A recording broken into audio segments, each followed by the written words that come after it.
Hey, Bassmaster Elite Series Pro, Destin, DeMarion here to recap our Pickwick Lake event. This was really an event that tested our ability to adjust on the fly, really. The water had come up about 7 feet from what it was in practice, so it was basically like starting over once again and re-practicing in a sense. The water was really low when we started practice, and I think that was on purpose. So the TVA kind of prepares for these storms, and they'll start bringing the water down, and then they'll start rolling a lot of water through to make room for all the new flood water coming through the whole way through the system, because they're controlling so many lakes on this system.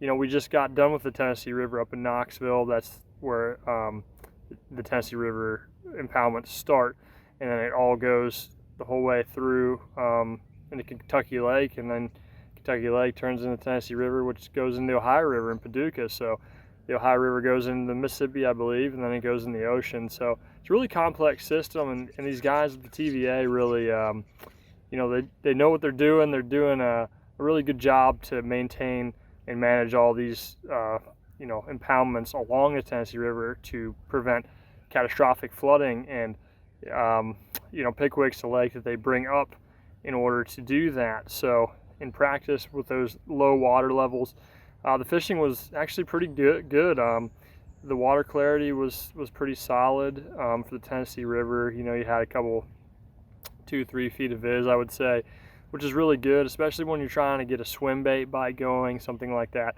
You need a little bit of visibility, generally speaking.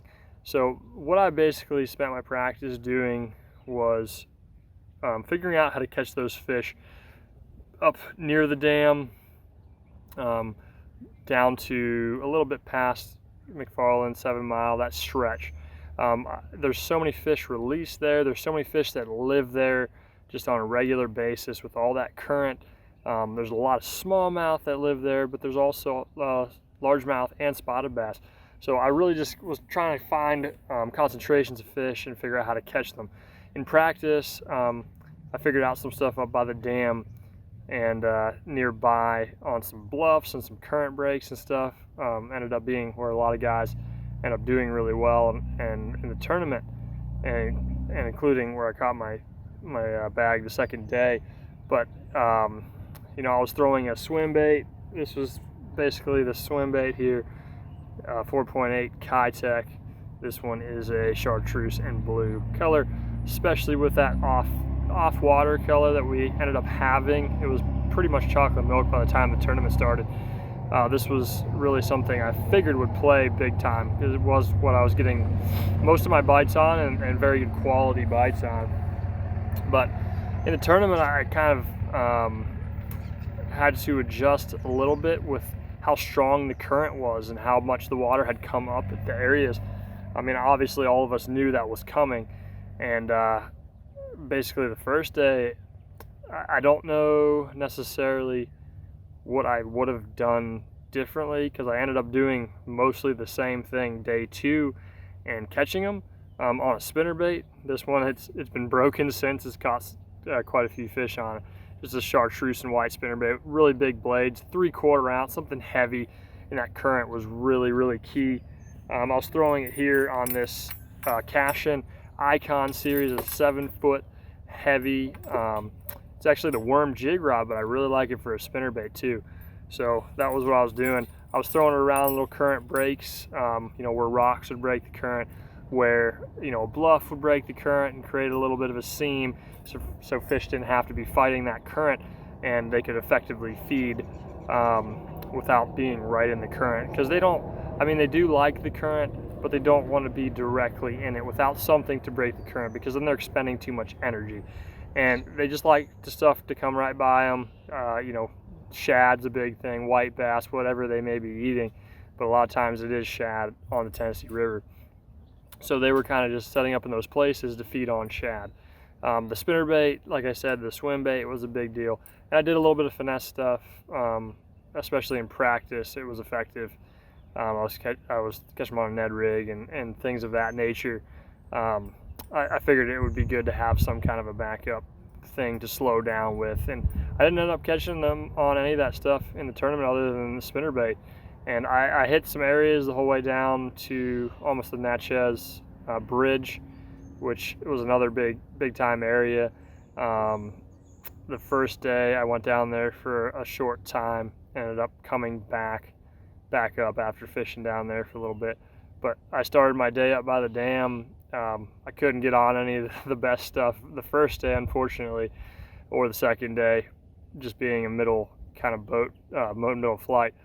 But I fished up there and fit into some areas where I figured I might be able to catch some. I ended up catching one of my weigh fish there, actually two of them day 2, and then I caught 3 of my best weigh fish actually on another spot right down by where we took off in the morning. And I think a lot of those fish around there are, because there's so many tournaments, they just release them there. So there's a lot of fish just hanging around that area. You know, there's so much current around there, there's so much bait staying in that area. So really, why would you need to leave? So that's kind of what I was thinking as well. That spinnerbait, I was slow rolling that big spinnerbait with that heavy thump and getting those bigger fish to key on it. The second day, that was really important. You know, I ran a lot of stuff. I never ended up catching a smallmouth in the tournament. I caught largemouth and spotted bass. Caught a good sized spot day 2.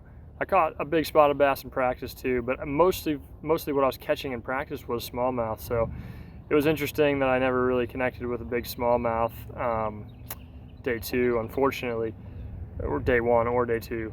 That was really my game plan going in. I thought I was going to be able to target smallmouths and do really well. And you know, a lot of guys that did target smallmouths primarily did do well. And you know, this is another learning experience, Tennessee River with these conditions. I definitely will go back and watch some of the footage just to see what I think I might have been able to do a little bit differently. But really, I mean, day 2, I felt like I was doing the right thing. Even day 1, I felt like I was doing the right thing. But there's always little things you can tweak, and obviously, if you don't catch them one day, there's definitely something that you were doing wrong, per se. So we're gonna go back, check this out, get everything situated, and we're gonna be heading to the Sabine River. You know, I'm ready for this Texas swing. We've got the Texas swing, then we got the Alabama swing. I'm actually here. I just got done pre-fishing at Neely Henry in Gunnersville in Alabama. We got a big storm rolling through tomorrow. I think even bigger than the one that we experienced while we were in Florence. So I'm trying to get ahead of that. I'm gonna leave a little bit earlier, start hitting the road, get above it, so tomorrow I'm not stuck in that. So I get to spend a little bit of time with family, catch up on some work and stuff at home, and hopefully get to see some of my friends and family as well. So guys, thanks for watching, and feel free to comment anything, you know, any questions you might have about the tournament or Pickwick in general. I'm happy to always help, and feel free to do that. So thanks guys, thanks for watching, and make sure to subscribe if you haven't already, and we'll check back in with you very soon.